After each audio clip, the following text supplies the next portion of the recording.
वज़ीर आज़म ने बीजेपी के लोगों से कहा कि पसमानदा मुसलमानों की बात करो।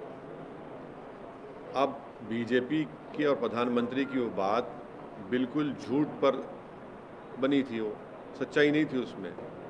इसलिए कि तेलंगाना में जो रिज़र्वेशन मिल रहा है बीसीई कैटेगरी में, वो मुसलमानों में जो कास्ट हैं उन कास्ट को मिल रहा है।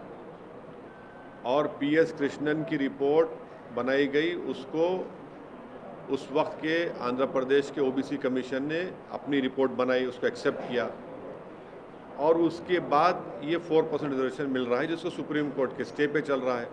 तो ये झूठ है अमित शाह का बोलना, जो भारत के होम मिनिस्टर हैं। हम उनसे उम्मीद ये कर रहे थे कि सच्चाई को बयान करेंगे, उनको ये सच्चाई बयान करना था। कास्ट अमंग द मुस्लिम्स को ये मिला है और उसमें बोल दिया गया कि ये कास्ट अगर होंगे तो उनको 4% रिजर्वेशन नहीं मिलेगा। आखिर बीजेपी पसमानदा मुसलमानों की दुश्मन क्यों है?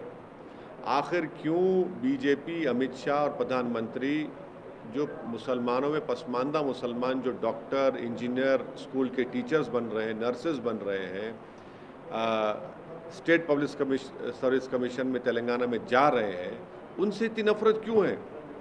बीजेपी इनके डेवलपमेंट के खिलाफ क्यों है? इनके एम्पावरमेंट के खिलाफ क्यों है बीजेपी? और कब तक बीजेपी नेगेटिविटी और नफरत को फैलाएगी? आप क्यों भारत के जो मुसलमानों में जो कास्ट हैं, जो जिनको संविधान के आर्टिकल 15 और 16 के तहत जिनकी सोशल एजुकेशनल बैकवर्डनेस का एक एम्पिरिकल डेटा है, कृष्णन की रिपोर्ट है, ओबीसी कमीशन रिपोर्ट है, फिर उसके बाद सुधीर कमेटी की रिपोर्ट है, फिर तेलंगाना की ओबीसी कमेटी ने उस सुधीर कमेटी रिपोर्ट को लेकर देखा और एक्सेप्ट किया कि यस, मुसलमानों के सोशल एजुकेशनल बैकवर्डनेस का एक एम्पिरिकल डेटा है। आप क्यों उसके खिलाफ हैं? क्यों आप मुसलमानों को तरक्की करना से देखना नहीं चाहते?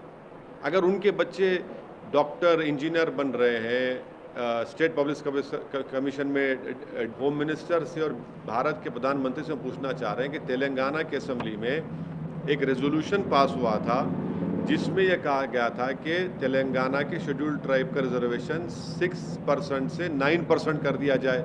आप क्यों उस पर खामोश बैठे हैं? बताइए, करिए ना आप। और दूसरी बात, तेलंगाना की असेंबली में मुसलमानों में जो कास्ट हैं उनको 12% रिजर्वेशन का एक रेजोल्यूशन पास हुआ, एक्ट बनाया गया, उसको होम मिनिस्ट्री में है। अमित शाह क्यों जवाब नहीं दे उसका?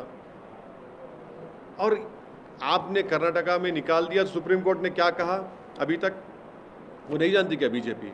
तो ये ऑल इन ऑल जो है बीजेपी का एक सिस्टमिक तरीक़ा है कि मुसलमानों को डेवलपमेंट से, उनके एम्पावरमेंट से रोका जाए। वो उनकी गरीब जो कास्ट है मुसलमानों में, उनके बच्चे पॉलिटिकली, सोशली, एजुकेशनली एम्पावर ना हो। इसीलिए तो बीजेपी के पास ना तो कोई मुस्लिम एमपी है, ना बीजेपी के पास ना कोई मुस्लिम मिनिस्टर है।